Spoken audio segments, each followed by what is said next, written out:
বিশ্বকাপে কোয়ার্টার ফাইনালে লড়াই শুরু কাল রাতে। শেষ 8 ইউরোপের 6 দল বোস্টন স্টেডিয়ামে France Morocco high voltage match দিয়ে শুরু হবে সেমিতে ওঠার পরীক্ষা। ডিফেন্ডিং চ্যাম্পিয়ন আর্জেন্টিনার সামনে সুইজারল্যান্ড। সুইসরা 72 বছর পর শেষ 8-এ খেলছে।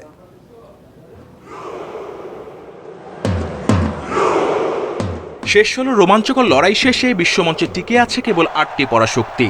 ডিফেন্ডিং চ্যাম্পিয়ন আর্জেন্টিনার শিরোপা ধরে রাখার মিশন থেকে শুরু করে সুইজারল্যান্ডের দীর্ঘ 72 বছর পর কোয়ার্টার ফাইনালে ওঠার রূপকথা, সব মিলিয়ে জমজমাট এক ফুটবল মহারণের মঞ্চ প্রস্তুত। কোয়ার্টার ফাইনালের প্রথম ম্যাচেই মুখোমুখি হচ্ছে শক্তিশালী ফ্রান্স ও মরক্কো। শেষ 16-র বাধা পেরিয়ে আসা এই দুই দলের লড়াইটি হবে মূলত ফ্রান্সের আক্রমণ ভাগ বনাম মরক্কোর লড়াকু রক্ষণ ভাগের। বোস্টন স্টেডিয়ামে এই হাই ভোল্টেজ ম্যাচ দিয়ে শুরু হবে সেমিফাইনালে ওঠার চূড়ান্ত লড়াই।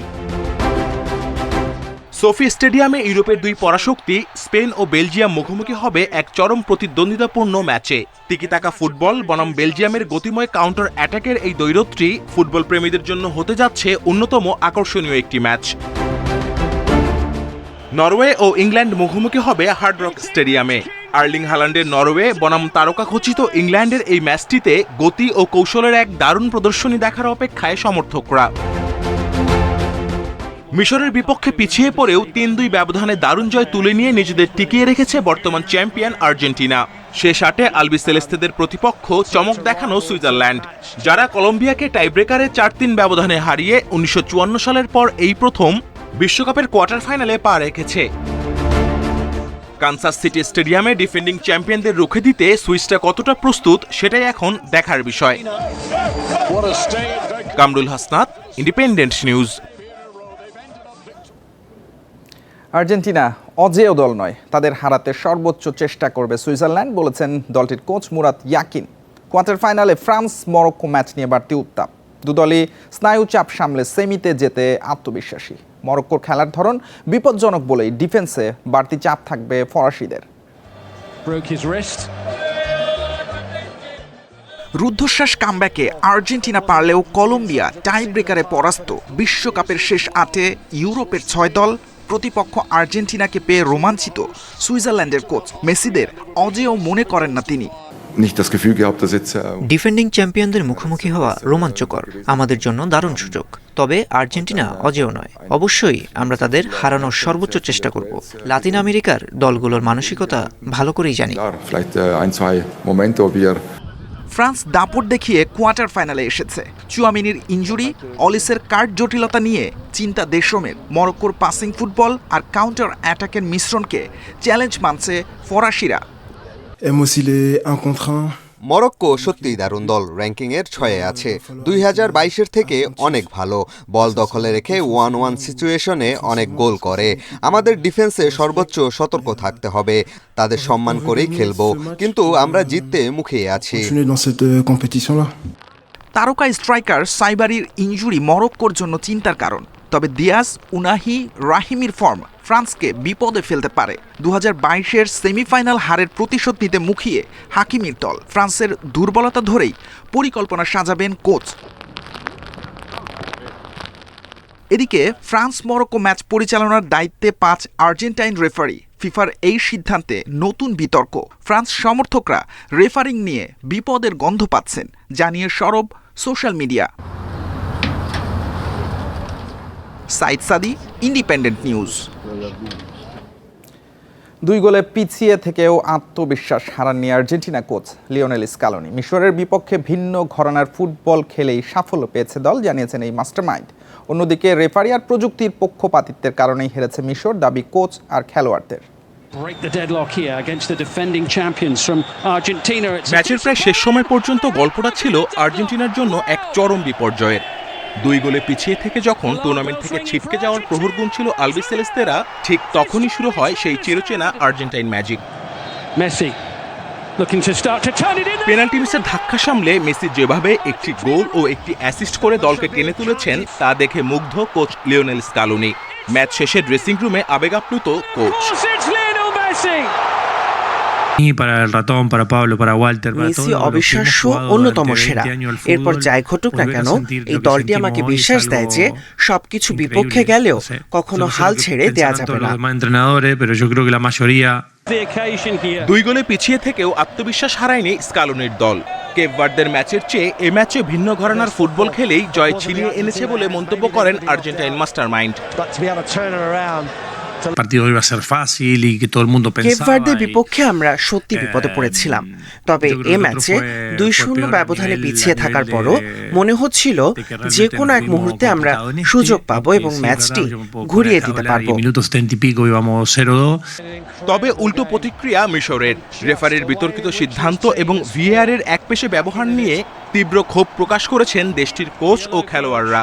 ফিফার ফেয়ার প্লে নীতিকে ধুয়ে দিয়েছেন কোচ হুসাম হাসান। আমরাই জয়ের যোগ্য ছিলাম, আমরা সম্মানের সাথেই বিদায় নিয়েছি, কিন্তু আজকের ফলাফল ফিফার মুখে ফেয়ার প্লের যে বুলি তার ধারের কাছেও ছিল না। মাঠে কোনো সম্মান বা ফেয়ার প্লে ছিল না। আমরা অন্যায়ের শিকার হয়েছি এবং সবাই তা দেখেছে। দ্বিতীয় গোলটি কেন বাতিল করা হলো তার কোনো কারণ খুঁজে পাচ্ছে না। রেফারি তৃতীয় গোলটিও বাতিল করতে চেয়েছিলেন, কিন্তু সৃষ্টিকর্তাকে ধন্যবাদ, তিনি তা পারেননি।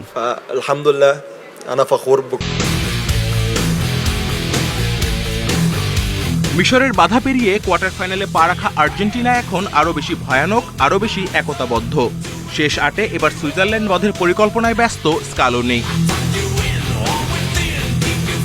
Kamrul Hasnat, Independent News. Argentina মিশর ম্যাচে জিকোর গোল বাতিল আর সালার ফাউলের আবেদনের সাড়া না দেয়া ভিএআর বিতর্ক আবার উস্কে দিয়েছে। সামান্য ফাউলে গোল বাতিল নিয়ে প্রশ্ন তুলেছেন অনেকেই, তবে আন্তর্জাতিক ফুটবল অ্যাসোসিয়েশন বোর্ডের নিয়ম অনুযায়ী নেওয়া হয়েছে এসব সিদ্ধান্ত। আর্জেন্টিনার ঐতিহাসিক কামব্যাক ছাপিয়ে শিরোনামে রেফারিং ও ভিএআর বিতর্ক। ম্যাচের 58 মিনিটে মোস্তফা জিকোর গোল বাতিল হয়, যা নিয়ে পক্ষে কিংবা বিপক্ষে যুক্তি দাঁড়িয়ে গেছে। লিসান্দ্রো মার্তিনেজের ওপর মিশরের মারওয়ান আতিয়ার ফাউল রিপ্লেতে স্পষ্ট দেখা যাওয়ায় ভিএআর এর পরামর্শে গোল বাতিল করেন রেফারি ফ্রাঁসোয়া লেতেক্সিয়ে, যা ফুটবলের বিদ্যমান আইন অনুযায়ী যৌক্তিক। মিশরের গোল বাতিলে রেফারির সিদ্ধান্তের বিপক্ষেও মত দিয়েছেন অনেকেই। সাবেক ফ্রান্স তারকা থিয়েরি অরি ভিএআর ব্যবহারে ধারাবাহিকতার স্বচ্ছতা নিয়ে প্রশ্ন তোলেন। হোসে মরিনিওর অভিযোগ, দীর্ঘ সময় অপেক্ষার পর ফাউলের সিদ্ধান্ত নিয়ে গোলটি ডাকাতি করা হয়েছে বলেও মত তার। গোল বাতিলের মতো আর্জেন্টিনার ডিবক্সে মোহাম্মদ সালার ফাউলে পেনাল্টির আবেদন নাকচ নিয়েও মিশ্র প্রতিক্রিয়া দেখা গেছে। যদিও আলভারেজের সেই ট্যাকল স্বাভাবিক সংস্পর্শ হওয়ায় ম্যাচ চালিয়ে যাওয়ার সিদ্ধান্ত নেন রেফারি। ম্যাচ শেষে সালা নিজেও এই বিষয়ে মন্তব্য করেননি। কি ঘটেছে তা সবাই দেখেছে, এ বিষয়ে বেশি কিছু বলতে চাই না। যত কম কথা বলবো ততই ভালো, কারণ এসব নিয়ে কথা বলে বড় অঙ্কের জরিমানা দিতে চাই না। বিতর্কিত রেফারিংয়ের অভিযোগে ফিফার কাছে আনুষ্ঠানিক অভিযোগ জানিয়েছে মিশর ফুটবল অ্যাসোসিয়েশন। একই সঙ্গে ম্যাচের রেফারি ফ্রাঁসোয়া লেতেক্সিয়ে ও তার কর্মকর্তাদের টুর্নামেন্টের বাকি ম্যাচগুলো থেকে সরিয়ে দেওয়ারও দাবি জানিয়েছে দেশটির ফুটবল সংস্থা। কপিল পাল, ইন্ডিপেন্ডেন্ট নিউজ। ক্রিকেটের খবর জানাবো। জিম্বাবুয়ের বিপক্ষে কাল সিরিজ বাঁচানোর ম্যাচ বাংলাদেশের। প্রথম ওডিআইতে মাত্র 141 রান তাড়া করতে পারেনি মিরাজের দল। ব্যাটারদের ওপর দায়িত্ব থাকছে বেশি। ধাক্কা কাটিয়ে ঘুরে দাঁড়াতে আত্মবিশ্বাসী টাইগাররা। অন্যদিকে এক ম্যাচ হাতে রেখে সিরিজ নিশ্চিতের লক্ষ্য জিম্বাবুয়ের। হারারেতে ম্যাচ শুরু বাংলাদেশ সময় দুপুর 1:30টায়। ঘরের মাঠে একের পর এক সাফল্য। বাংলাদেশ দল বদলে গেছে, স্পোর্টিং উইকেটে খেলতে শিখেছে। বড় আসরে বড় সাফল্য আনবে ওরা, এমন আশা জাগলেও শঙ্কা তৈরিতে সময় লাগেনি। 2.5 দিনে টেস্ট হার, এরপর 141 রান তাড়া করতে নেমে 25 রানে প্রথম ওয়ানডে হার। ট্রেনিং ভালো হচ্ছে, হয়তো ম্যাচে এক্সিকিউশনটা ভালো হয়নি, একটু আনলাকিও আমি বলবো। বাংলাদেশে যখন খেলি দেখা যায় যে বাউন্ডারির সাইজটা থাকে 60-65, কিন্তু এই জায়গার বাউন্ডারিটা কিন্তু ছিল অলমোস্ট 75-73। এই জায়গাটাতেই আসলে আমাদের অ্যাডজাস্টমেন্টটা হয়তো বা করতে পারিনি। সিরিজ হারের সামনে দাঁড়িয়ে বাংলাদেশ একদিন বিশ্রামে কাটানোর পর অনুশীলন করেছে পুরো দল। ভুল ত্রুটি নিয়ে কাজ হয়েছে বিস্তর। ভুল কি হয়েছে সেটা সবার জানা। শিক্ষা নিতে পারবে তো ব্যাটাররা? জিম্বাবুয়ের এখন যে পেস বোলিং ইউনিটটা আছে খুবই চমৎকার পেস বোলিং ইউনিট। তারা হাইট যেমন এবং তাদের উইকেট থেকে এক্সট্রা একটা বাউন্স তারা পাচ্ছে। আমাদের ব্যাটসম্যানরা হয়তোবা ওই জায়গাটা মিসিং, আমরা ওইটা নিয়ে কাজ করছি। আমি শিওর যে নেক্সট 2টা ম্যাচে আমাদের ব্যাটসম্যানরা তাদের রিদমে চলে আসবে। একাদশে পরিবর্তন আসতে পারে একটা, যদি লিটন ফেরেন ইনজুরি কাটিয়ে। রিশাদের জায়গাতে তানভীরকে একাদশের ভাবনায় রাখা হতে পারে। একাদশ উইকেট কন্ডিশন যাই হোক না কেন, জিততে মরিয়া মিরাজের দল। দুই দলের সবশেষ ওয়ানডে সিরিজও জিতেছিল জিম্বাবুয়ে। দারুণভাবে ম্যাচ জিতে ওদের আত্মবিশ্বাস তুঙ্গে। এক ম্যাচ হাতে রেখে রাজা এন গারাভারা সিরিজ জয় নিশ্চিত করতে চায়।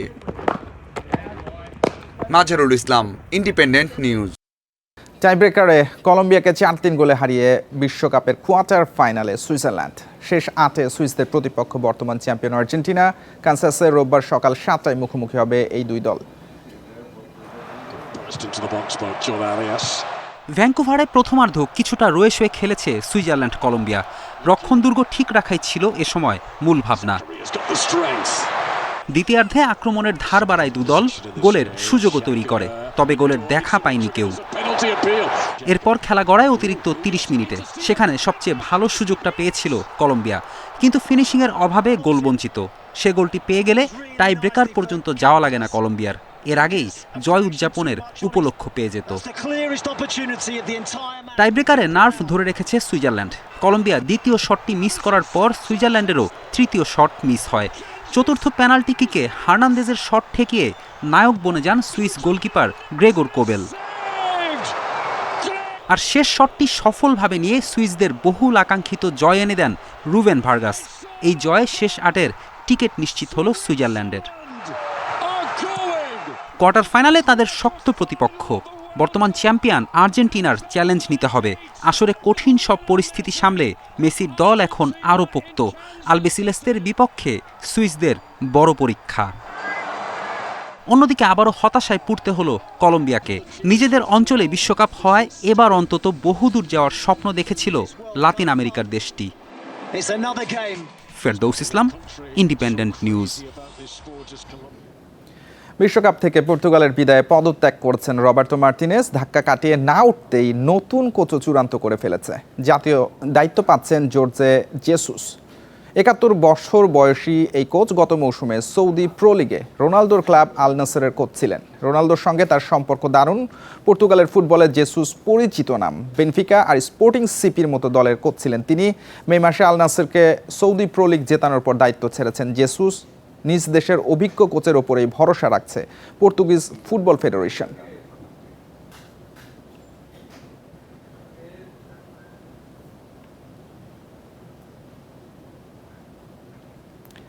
নকআউট পর্বের শুরুতেই পর্তুগালের কাছে হেরে মিশন শেষ হয় ক্রোয়েশিয়ার। ব্যর্থতার পর পদত্যাগ করেন কোচ স্লাতকো দালিচ। 9 বছরের অধ্যায়ের ইতি টেনেছেন তিনি। পর্তুগালের কাছে 2-1 গোলে হেরে বিদায়ের 1 সপ্তাহের মধ্যে সরে দাঁড়ানোর সিদ্ধান্ত দালিচের। কোচের পদত্যাগের খবরটি নিশ্চিত করেছে ক্রোয়েশিয়ার ফুটবল ফেডারেশন। দালিচের কোচিংয়ে নিজেদের ফুটবল ইতিহাসে বিশ্বকাপে সর্বোচ্চ সাফল্য পায় ক্রোয়াটরা। 2018 সালে রানার্স আপ হয় দলটি, আর 2022 সালে হয় তৃতীয়।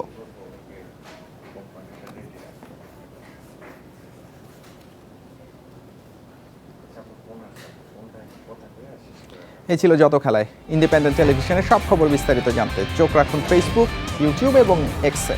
আমন্ত্রণ পরের আয়োজনে।